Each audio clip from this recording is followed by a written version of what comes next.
श्री गणपत्यथर्वशीर्षम्। ॐ गणपतये नमः। ॐ भद्रं कर्णेभिः शृणुयाम देवाः, भद्रं पश्येमाक्षभिर्यजत्राः, स्थिरैरङ्गैस्तुष्टुवासंस्थुनुभिः व्यशेम देवहितं यदायुः। ॐ स्वस्ति न इन्द्रो वृद्धश्रवाः, स्वस्ति न पूषा विश्ववेदाः, स्वस्ति नस्ताक्षो अरिष्टनेमि, स्वस्ति न बृहस्पतिर्दधातु।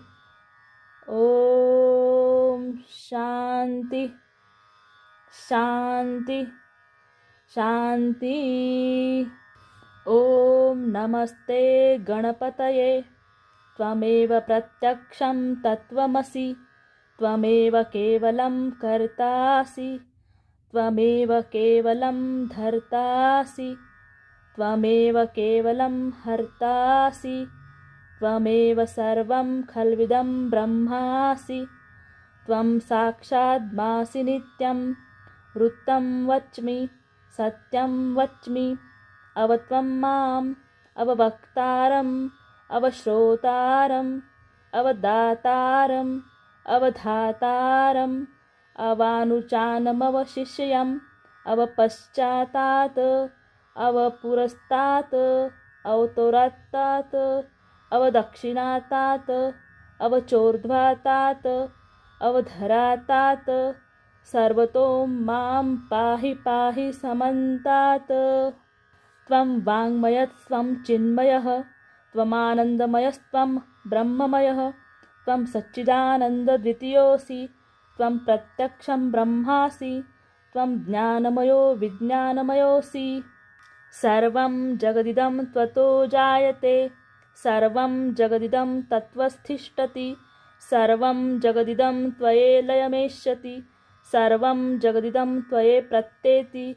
त्वं भूमिरापो नलो नीलो नभाः, त्वं चत्वारि वाक्पदानि, त्वं गुणत्रयातीतः, त्वमवस्थात्रयातीतः, त्वं देहत्रयातीतः, त्वं कालत्रयातीतः, त्वं मूलाधारस्थितोऽसि नित्यं, त्वं शक्तित्रयात्मकाः, त्वां योगिनो ध्यायन्ति नित्यं। त्वं ब्रह्मा त्वं विष्णुस्त्वं रुद्रस्त्वम् इन्द्रस्त्वम् अग्निस्त्वं वायुस्त्वं सूर्यस्त्वं चन्द्रमास्त्वं ब्रह्म भूर्भुवः स्वरोम। गणादिं पूर्वमुच्चार्य वर्णान्ति तदनन्तरम् अनुस्वारः परतरः अर्धेन्दुलसितं तारेण रुद्धं यतत्वमनुस्वरूपं गकारपूर्वरूपम् अकारो मध्यं रूपम् अनुस्वाराश्चान्तरूपं बिन्दुरुतररूपं नादः सन्धानं संहिता सन्धिः सैषा गणेशविद्या गणकऋषिः निचुद्री गायत्री छन्दः श्रीमहागणपतिर्देवता। ॐ गं गणपतये नमः।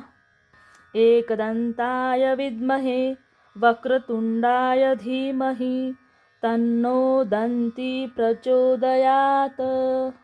एकदन्तं चतुर्हस्तं पाशं कुशं धारिणं रदं च वरदं हस्तैर्बिभ्राणं मूषकध्वजं रक्तं लम्बोदरं शूर्पकर्णकं रक्तवाससं रक्तगन्धानुलिप्ताङ्गरक्तपुष्पे सुपूजितं भक्तानुकम्पिनं देवं जगत्कारणम् अच्युतम् आविर्भूतं च सृष्टियादौ प्रकृते पुरुषात् परम् एवं ध्यायति यो नित्यं स योगी योगिनान्वरः। नमो व्रातपतये नमो गणपतये नमः प्रमथपतये नमस्तेस्तु लम्बोदराय एकदन्ताय विघ्ननाशने शिवसुताय श्रीवरदमूर्तये नमो नमः। एतदथर्वशीर्षयोधिते स ब्रह्मभूयाय कल्पते, स सर्वविघ्नैर्बाध्यते, स सर्वतः सुखमेधते स पञ्चमहापापात् प्रमुच्यते सायं धियानो दिवसकृतं पापं नाशयति प्रातर्धियानो रात्रिकृतं पापं नाशयति सायं प्रातः प्रयुञ्जानो अपापो भवति सर्वत्राधियानोपविघ्नो भवति धर्मार्थकाममोक्षं च विन्दति इदमथर्वशीर्षं शिष्यायाय न देयम् यो यदि मोहाद्यास्यति स पापीयान् भवति सहस्रवर्तनात् यं यं काममधीते तं तमनेन साधयेत् अनेन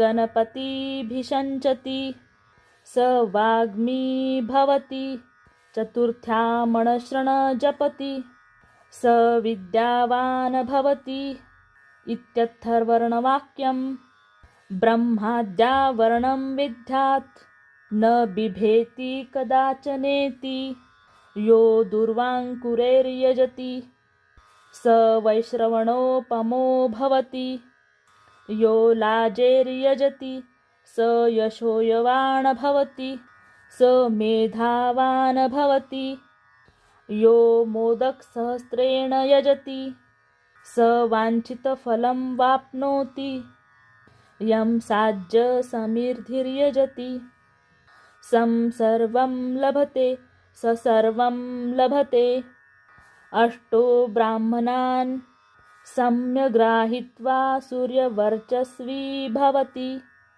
सूर्यग्रहे महानद्यान् प्रतिमासन्निधौ वा जप्त्वा सिद्धमन्त्रो भवति महाविघ्नात् प्रमुच्यते महादोषात् प्रमुच्यते महापापात् प्रमुच्यते स सर्वद्भिवति स सर्वद्भिवति एवं वेद इत्युपनिषद ॐ सहनाववतु सहनो भुनक्तु सह वीर्यं करवावहै तेजस्विनावधीतमस्तु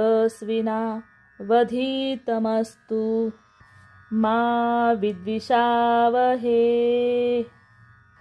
ॐ शान्ति शान्ति शान्तिः इति श्रीगणपत्यथर्वशीर्षम्